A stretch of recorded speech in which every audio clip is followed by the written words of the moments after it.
Carry On by Rainbow Rowell. Chapter 1. Simon. I walk to the bus station by myself. There's always a fuss over my paperwork when I leave. All summer long we're not allowed to walk to Tesco's without a chaperone and permission from the Queen, and then in the autumn I just sign myself out of the children's home and go. He goes to a special school, one of the office ladies explains to the other when I leave. They are sitting in a plexiglass box, and I slide my papers back to her through a slot in the wall. It's a school for dire offenders, she whispers. The other woman doesn't even look up. It's like this every September, even though I'm never in the same care home twice.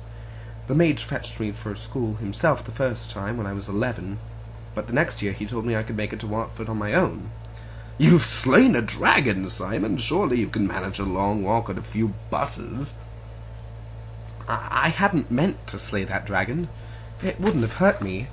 I don't think. I still dream about it sometimes, the way the fire consumed it from the inside out, like a cigarette burn eating a piece of paper. I get to the bus station, then eat a mint arrow while I wait for my first bus. There's another bus after that, and then a train. Once I'm settled on the train, I try to sleep with my bag in my lap, and my feet propped up on the seat across from me, but a man a few rows back won't stop watching me. I feel his eyes crawling up my neck. It could just be a pervert, or police, or it could be a bounty hunter. Who knows about one of the prices on my head? It's bounty hunter, I said to Penelope the first time we fought one. No, bounty hunter, she replied. Short for bone teeth. That's what they get to keep if they catch you. I change carriages and don't bother trying to sleep again. The closer I get to Watford, the more restless I feel. Every year I think about jumping from the train and spelling myself the rest of the way to school, even if it puts me in a coma. I could cast a hurry up on the train, but that's a chancy spell at the best of times, and my first few spells of the school year are always especially dicey. I'm supposed to practice during the summer. Small, predictable spells when no one's looking, like turning on nightlights or changing apples to oranges. Spell your buttons and laces closed, Miss Possibelf suggested. That sort of thing. I only ever wear one button, I told her, then blushed when she looked down at my jeans. Then use your magic for household chores, she said. Wash the dishes, polish the silver. I didn't bother telling Miss Possibelf that my summer meals were served on disposable plates, and that I eat with plastic cutlery. Forks and spoons, never knives. I also didn't bother to practice my magic this summer. It's boring and pointless, and it's not like it helps. Practicing doesn't make me a better magician, it just sets me off. Nobody knows why my magic is the way it is, why it goes off like a bomb instead of flowing through me like a fucking stream, or however it works for everybody else. I don't know, Penelope said when I asked her how magic feels for her. I suppose it feels like a well inside me, so deep that I can't see or even imagine the bottom. But instead of sending down buckets, I just think about drawing it up, and then it's there for me, as much as I need as long as I stay focused. Penelope always stays focused. Plus, she's powerful. Agatha isn't. Not as, anyway. And Agatha doesn't like to talk about her magic. But once, at Christmas, I kept Agatha up until she was tired and stupid, and she told me that casting a spell felt like flexing a muscle and keeping it flexed. Like croissant devant, she said. You know? I shook my head. She was lying on a wolfskin rug in front of the fire, all curled up like a pretty kitten. It's ballet, she said. It's like I just hold position as long as I can.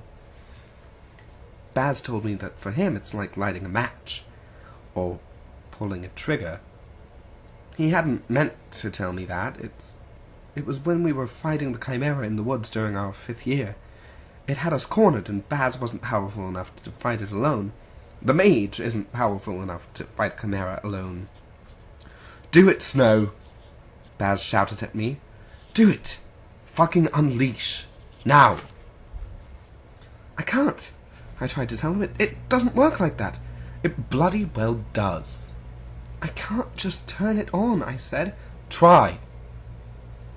I can't. Damn it. I was waving my sword around. I was pretty good with the sword already at 15, but the chimera wasn't corporeal, which is my rough luck, pretty much as always. As soon as you start carrying a sword, all your enemies turn out mist and gossamer. Close your eyes and light a match, Baz told me.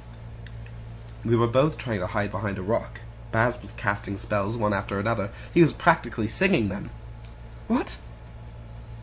That's what my mother used to say, he said. Light a match inside your heart, then blow on the tinder. It's always fire with Baz. I can't believe he hasn't incinerated me yet, or burned me at the stake. He used to like to threaten me with a Viking's funeral back when we were third years. Do you know what that is, Snow? A flaming pyre set adrift on the sea. We could do yours in Blackpool, so all your chavvy normal friends can come. Sod off, I'd say, and try to ignore him. I never even had any normal friends, chavvy or otherwise. Everyone in the normal world steers clear of me if they can. Penelope says they sense my power and instinctively shy away, like dogs who won't make eye contact with their masters. Not that I'm anyone's master, that's not what I mean. Anyway, it works the opposite with magicians. They love the smell of magic. I have to try hard to make them hate me. Unless they're Baz. He's immune. Maybe he's built up a tolerance to my magic, having shared a room with me every term for 7 years. That night, we were fighting the chimera. Baz kept yelling at me until I went off. We both woke up a few hours later in the blackened pit. The boulder we'd been hiding behind was dust, and the chimera was vapor. Or maybe it was just gone? Baz was sure I'd singed off his eyebrow, but he looked fine to me, not a hair out of place. Typical.